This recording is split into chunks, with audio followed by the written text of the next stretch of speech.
大家好，我係坤坤啊！今年嘅加拿大總理大選咧係提前咗嘅，喺4月28號嘅時候咧就會去選啦。咁咧平時咧就會係10月份嘅。咁如果想知道啲小插曲嘅，可以睇翻呢一條影片啦。今日咧就決定同大家咧分享一下咧加拿大總理究竟係咩一回事啦。可能好多人唔知道咧嗰個選舉制度係點樣啦，咩人有資格去做呢個選民啊，諸如此類嘅問題。咁我今日咧喺呢條片度咧就一同大家去分享嘅。咁我哋開始影片。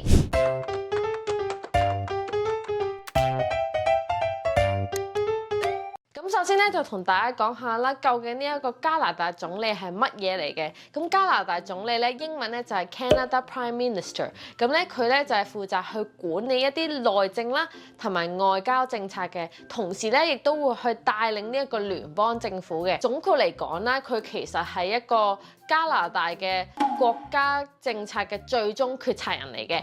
咁咧佢嘅職責啦，包括咧一啲例如去組成呢一個內閣啦，制定國家嘅政策啦，帶領國會通過重要嘅法案啦，同埋國際嘅場合裏邊咧，佢會係代表加拿大嘅。咁但係咧，加拿大總理咧唔係由國民去直接選出嘅，而係用間接嘅方法去產生出嚟嘅。咁而家咧就同大家講下啦，加拿大選總理嘅流程究竟係點樣啦？咁首先咧，第一步咧就係政黨領袖選舉啦。每一個政黨咧會舉行一個內部選舉，去選出佢哋嘅黨魁嘅，即係未來嘅呢個總理候選人。例如咧，自由黨咧就會繼續沿用咧而家已經係做咗總理嘅呢一個 Mark Carney 啦。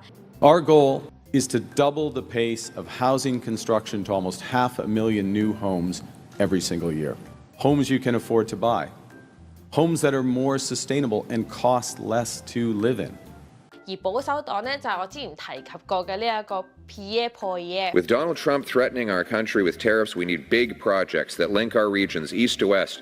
We need to be able to get our resources across Canada, bypassing America, so we can trade more with each other and sell our resources to the world. 咁亦都會有啦，新民主黨啦，即係呢個 NDP 啦。咁咧今年咧就會繼續係呢一個 Jagmeet Singh 咧就去參選。The project that I favor, where we could build a nation-building energy project, is an east-west energy grid, where we connect and electrify our country, where we bring low-cost, affordable electricity, lower people's electricity bills, have it easier to access electricity for business and industry and manufacturing companies. 咁咧，基本上咧，大家可以再去了解更多今年嘅候選人佢哋嘅政綱係點樣啦。通過呢一個方法咧，就會去為自己嘅黨咧去選出最適合嘅黨魁嘅。咁第二咧就係聯邦大選，即係我哋今年嘅呢個4月28號嗰個大選啦。咁加拿大聯邦大選咧採用單一選區多數制，而全國咧係總共會有343個議席嘅，比起上一屆咧係多咗5個議席嘅。每一個選民咧就會有1票啦，投取自己喜歡嘅候選人，而每個選區咧會選出1位議員出嚟嘅。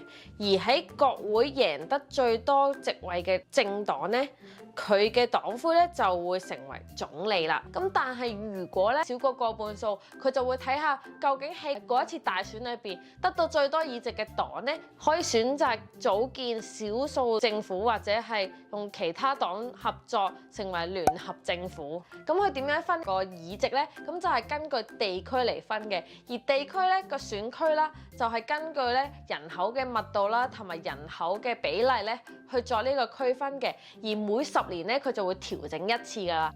咁咩人先有資格做投票咧？就係首先你要係加拿大嘅公民，如果你係攞緊 PR 即係永久性居民嘅人咧係唔得嘅。咁而第二咧就係你一定要年滿18歲，你只要喺你投票大選嗰日啱啱好18歲，你都會有資格去做呢一個選民去做呢個投票嘅。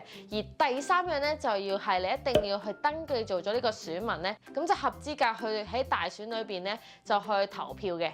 咁聯邦大選咧就好似我之前影片所講咁樣咧，通常咧都係每4年舉行一次嘅，而每次咧都係10月嘅第3個禮拜一嘅。但係咧就係可以有好多變數嘅，例如咧，如果係國會被解散啊，或者係咧突然間總理唔做啊，諸如此類咁樣咧，都可以去提前去舉行呢一個大選嘅。投票咧可以選擇喺當日啦，即係我哋今年嘅4月28號啦，或者係提前咧喺佢哋嘅 Advance Poll 嗰度咧提提早投票啦。如果你又唔可以喺現場嘅話咧，亦都可以透過唔同嘅郵寄方式啦去進行投票嘅。咁我今日嘅影片就嚟到呢一度啦，希望大家會中意呢條影片啦，亦都可以從而咧學到咧究竟加拿大呢邊嘅政治制度係點樣啦，咩人可以做選民啦，究竟點樣可以選出呢個總理啦。如果中意呢條影片嘅，記住俾個 like 啦，同埋 subscribe 個 channel。咁咧大選咧就嚟開始啦，如果咧大家有興趣嘅話咧，不妨喺樓下留言話俾我聽咧，你究竟支持邊一個政黨嘅？